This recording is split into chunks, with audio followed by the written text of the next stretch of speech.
Friends, ಎಲ್ಲರಿಗೂ ನಮಸ್ಕಾರ. ನಾವು ಇವತ್ತು ಮೆಂತೆ ಗಂಜಿ ಮಾಡೋಣ.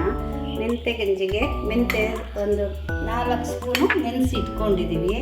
ಬೆಲ್ಲ, ಒಂದೂವರೆ ಕಪ್ಪು ಅಕ್ಕಿ, ಬೆಳ್ತಕ್ಕಿ, ಇದು ತೆಂಗಿನ ಹಾಲು, ಚಿಟಿಗೆ ಸ್ವಲ್ಪ ಉಪ್ಪು ರುಚಿಗೆ ತಕ್ಕಷ್ಟು. ಈಗ ಈ ಅಕ್ಕಿ ಹಾಕಿ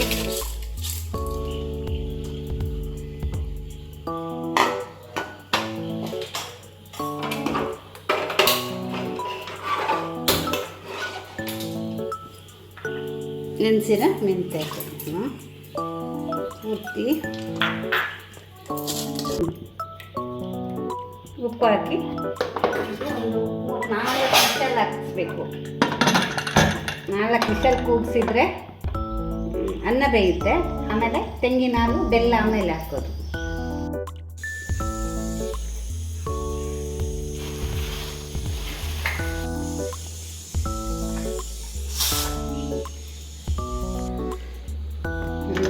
ವಿಷಲ್ ಆಗಿ ತೆಗೆಯೋಣ.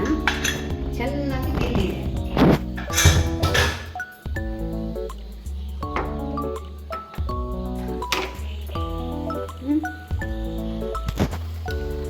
ತೆಂಗಿನ ಹಾಲು ಹಾಕೋಣ.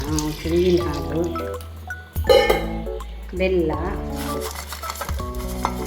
ಬೆಲ್ಲ ಸಿಹಿ ಎಷ್ಟು ಬೇಕೋ ಅಷ್ಟು.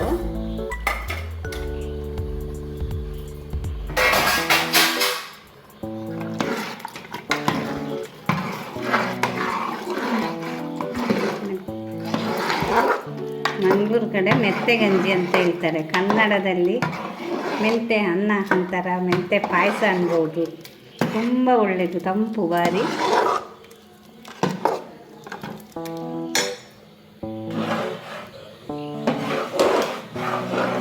ಮೆಂತೆ ಗಂಜಿ ತುಂಬ ಒಳ್ಳೆಯದು, ತಂಪು ಬಾರಿ. ನಮ್ಮಮ್ಮ ಭಾರಿ ಇಷ್ಟ, ಡೈಲಿ ಮಧ್ಯಾಹ್ನ ತಿಂತಾರೆ ನಮ್ಮಮ್ಮ. ಬೆನ್ನೋವಿಗೆ ಹೀಟಾದರೆ ಇದನ್ನು ಮಾಡಿಕೊಂಡು ತಿನ್ನಿ. ಆಮೇಲೆ ಹೇಳಿ ಎಷ್ಟು ಚೆನ್ನಾಗಿದೆ ಅಂತ. ಬಾಯಲ್ಲಿ ಗುಳ್ಳೆ ಎಲ್ಲ ಆದಾಗ ಇದನ್ನು ಮಾಡಿಕೊಂಡು ಮಕ್ಕಳಿಗೆ, ದೊಡ್ಡವರಿಗೆ ಯಾವ ಬೇಕಾದರೂ ತಿನ್ಬೋದು. ತುಂಬ ಚೆನ್ನಾಗಿ ಬರುತ್ತೆ. ಈಗ ಒಂದು ಕುದಿ ಬರಬೇಕು. ಇದಕ್ಕೆ ಕುದಿ ಬಂದರೆ ಆಯಿತು. ಫ್ರಿಜ್ಜಲ್ಲಿ ಇಟ್ಕೊಂಡು ಆವಾಗ ಬಿಸಿ ಮಾಡಿಕೊಂಡು ತಿನ್ಬೋದು. ಒಂದು ವಾರ ಆದರೂ ಏನು ಕೆಟ್ಟೋಗಲ್ಲ, ಚೆನ್ನಾಗಿರುತ್ತೆ. ಮೆಂತೆ ಗಂಜಿ ರೆಡಿ. ಎಲ್ಲರೂ ಟ್ರೈ ಮಾಡಿ ನೋಡಿ, ಹೇಗಿದೆ ಹೇಳಿ ನನಗೆ ಕಾಮೆಂಟ್ ಮಾಡಿ, ಸಬ್ಸ್ಕ್ರೈಬ್ ಮಾಡಿ ಪ್ಲೀಸ್.